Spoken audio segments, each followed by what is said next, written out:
Hello artists, today we will draw out our name and we will also draw symbols that represent our interests and things we like. These symbols should represent who we are, our identity. So let's get started. You will get a paper and you want to use a pencil, but I'm going to be using a marker so that you can see. Keep in mind where you're going to position your name. Is your name going to go in the center? Is your name going to be diagonal? I think I want to make my name go diagonally because my name is relatively long. So if you go diagonal from one corner to another, you have more space. Okay, so I'm going to zoom in so that you can see. And this is approximately the size of our sketchbook cover. So if you make any mistakes, it's okay. So I'm going to make my name go diagonally.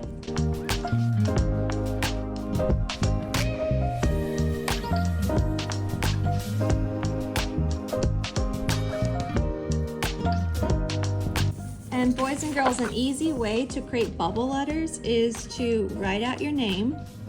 I'll do it 2 times. One time with all capital letters and another time normally. Then you take your pencil and you go around each letter. And a letter with an opening like an R or an O or an A, just make a simple shape inside like that. And the beauty of this activity is if you draw something like this and if you don't like it, you can always draw it again. Just remember, it's easier to draw things if you first start off with a pencil.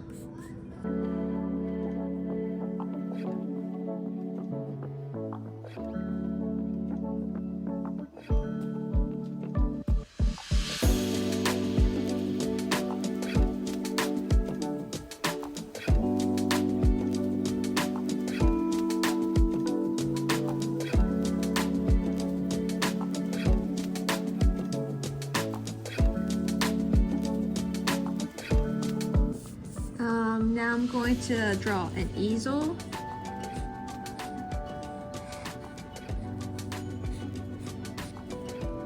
Then maybe draw a painting on top. You only have to have 2 symbols. So you can draw as many symbols as you'd like, but your favorite 2 can be added on, or you can just add all of them on. It's up to you what you want to do.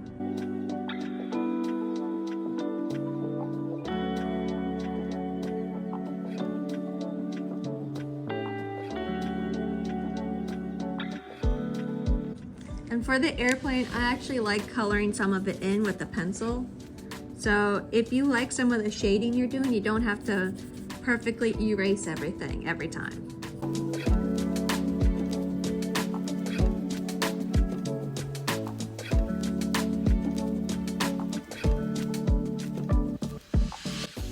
Okay, and now I am ready to color. So I still want to keep to the same color scheme. This is the monochromatic color scheme. So I'm only going to use blues that are similar to this and maybe a black. You can use both crayons and color pencils, but you do have to find the correct colors. If you're using the same color scheme as me, for instance, you can use blues that are similar. You can also press hard to show a darker color value, and then you can press lightly to show a lighter color value. And you can leave some things white as well.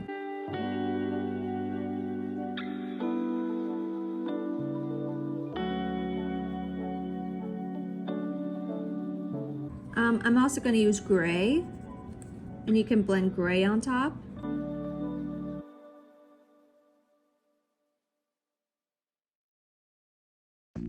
I'm just going to add a little bit of blue to my airplane, and I'm pressing very lightly.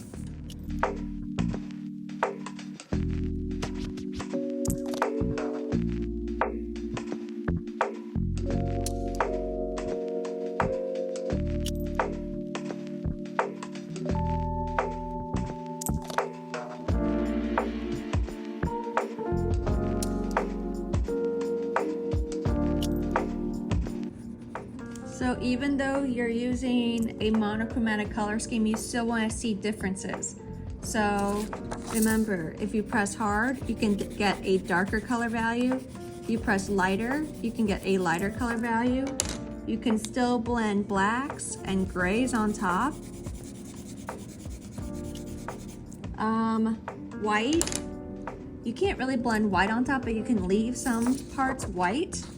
And another thing I did was I blended crayons on top as well. So experiment with color and see what you can come up with. Okay, now I'm ready for my name. So before I start though, I do want to add some little shiny parts on some of my letters. Just gives it a little bit more dimension. Okay, now I'm going to start outlining and then coloring everything in. I think I liked using this color. Now I'm going to use another color on top, outline with this color, and then with a lighter pressure, I will blend. So I'm gonna do the same thing for all of my letters.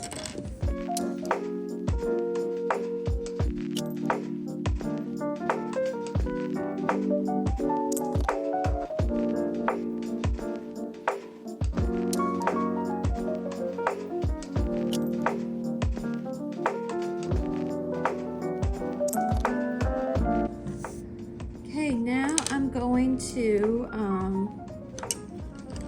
go around my letters with a different color.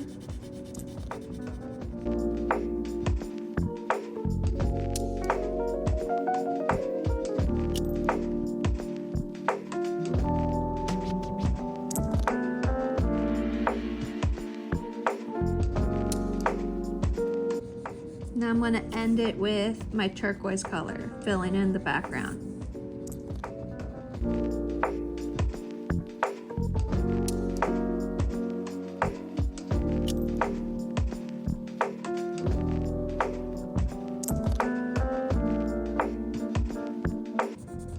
And I'm ending it with some black.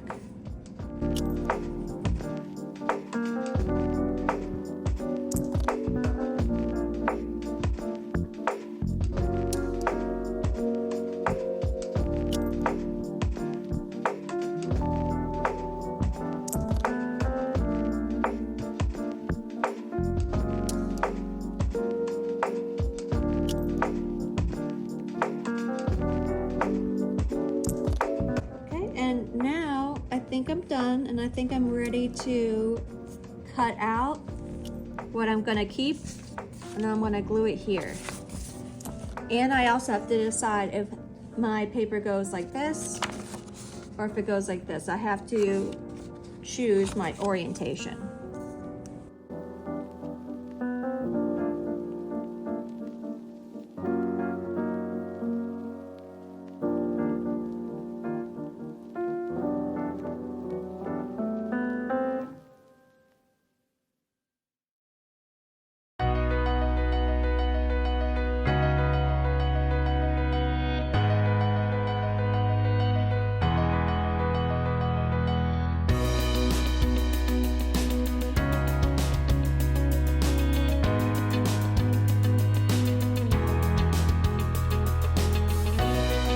So now that I've cut everything out, I have positioned it the way I want it to be arranged within my composition. Even though you're using a monochromatic color scheme, you still want to be able to see differences. So you want to see that contrast. So I purposely cut out some of my shapes to still have some white space around, my symbols. So there's still some white space here. So I purposely did that so that you could see even more contrast. So you want to position everything. You want your name to be, the vocal point. You want that to be the focus.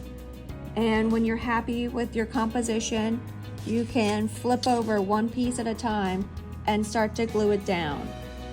So remember the phrase, ... not a lot.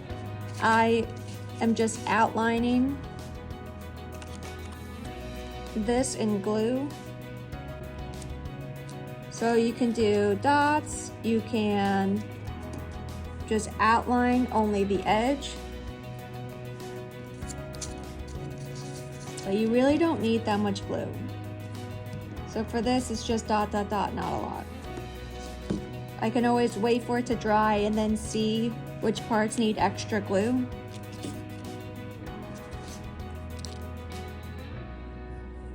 Especially these tiny areas, you really don't need that much glue.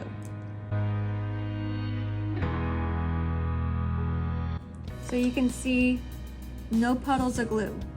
You can have lines that outline the edge, or you can just add in dots. But no puddles of glue, we don't want to waste the glue.